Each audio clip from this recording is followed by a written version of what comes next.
let's talk solid bag mix.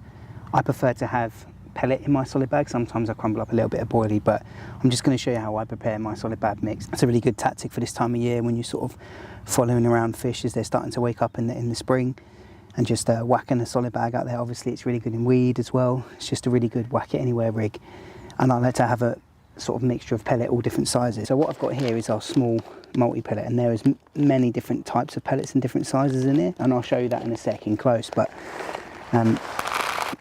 that makes up most of the mix.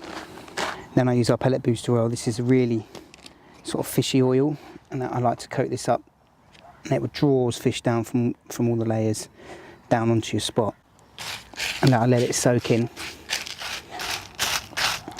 What it also does is it adds longevity to the breakdown time of the pellet, so it's not instantly breaking down. It will stay as pellet for a lot longer, especially when it's been soaked in this stuff for a few weeks. Right, let's talk about solid bag presentations. I'm just going to talk you through how I go about setting up mine. So let's start off with the rig itself. I tend to use very simple rigs in my solid bag.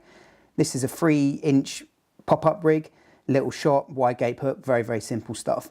I start off by popping the hook in the solid bag itself and piercing it through the bottom, making sure that it stays in place throughout the tie-in process.